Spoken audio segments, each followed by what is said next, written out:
Kami memiliki tanah di seberang Pulau Bali, di sebuah pulau yang paling selatan wilayah Bali masuk Kabupaten Klungkung. Suatu hari kami memutuskan akan membangun beach club di sana. Kami melihat banyak turis yang diving setiap harinya di pantai di depan tanah kami. Kita semua tahu bahwa diver itu bernafasnya lewat mulut dengan oksigennya ketika di dalam air. Jadi sering haus, kering. Kami bermaksud menyediakan semua sarana untuk diving berserta klub di pinggir pantai. Maka saya merapat ke pejabat daerah setempat untuk pengurusan perizinan. Kebetulan pejabatnya kami kenal lama, bahkan sebelum menjabat kami sudah kenal akrab, sudah seperti keluarga. Ketika saya melaporkan, dia pun berkata, "Mas, nanti kalau kamu membangun di sana, seluruh keuntungannya dan jualan hasil usaha tersebut jangan dibawa keluar Bali ya. Kamu kan sudah seperti orang Bali, tanah kamu banyak di Bali, usaha kamu juga banyak di Bali. Ya uangnya tadi jangan keluar dari Bali lah, invest lagi di Bali atau uangnya taruh di Bali." Saya bertanya heran dan perlu penjelasan lebih lanjut. Memangnya kenapa Pak? Begini, sayang saya sudah di ujung masa jabatan saya. Coba saya sadarnya jauh hari sewaktu awal saya menjabat, maka Bali harusnya bisa 2 kali lebih maju dari sekarang. Saya percaya Bali bisa mengalahkan Singapura. Ada tram di bawah tanah, ada berbagai sarana, dan Bali akan lebih maju. Intinya adalah jangan bawa uang keluar dari Bali. Pada saat investasi membangun, kan ada yang namanya capital expenditure atau biaya investasi. Lalu ada biaya rutin operasional atau operational expenditure. Misalnya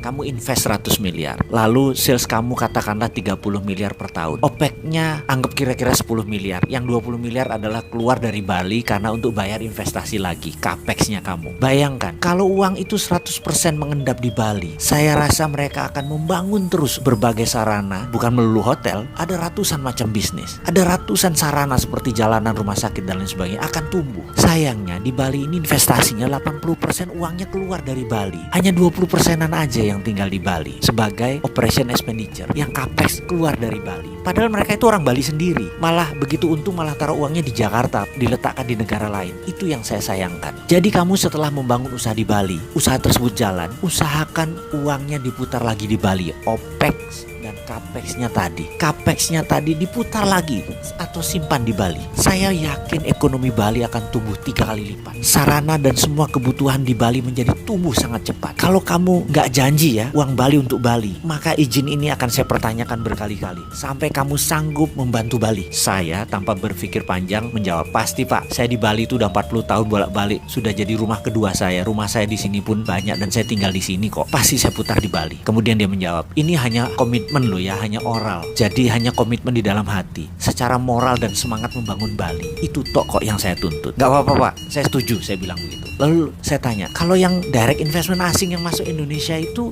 bagaimana Pak? Yang nasional itu Pak? Nanti tinggal OPEX-nya saja kan yang muter, yang CAPEX-nya keluar." Itulah yang saya protes dalam hati loh ya, karena kan saya bukan kebijakan nasional. Saya yakin yang menasihati itu atau orang yang mengingatkan, yang membuat keputusan itu pasti bukan NKRI garis lurus. Mereka itu free rider, penumpang gelap yang pengen uang cepat. Mereka nggak ngerti bangun negara. Mereka ngojok-ngojokin pejabat. Dan kalau mereka pejabat, mereka pasti nggak pernah ikut Lemhanas. Mereka nggak ngerti apa itu bela negara. Bener deh, itu keyakinan saya. Saya melihat Singapura ya, hampir 90% investasinya nggak keluar. Negara Singapura itu banyak insentifnya supaya investor itu menahan capex dan opexnya bertahan di Singapura. Saya mau tiru itu dari adik kita, negara Singapura itu. Saya mau meniru itu di Bali. Pasti Bali akan menjadi makmur dan tidak tergantung asing. Semoga pemimpin Bali ke depan juga memahami misi Bali untuk Bali. Mendengar itu saya mengangguk, kok beda ya strategi mengelola wilayahnya. Yang Bali ini keren. Saya setuju.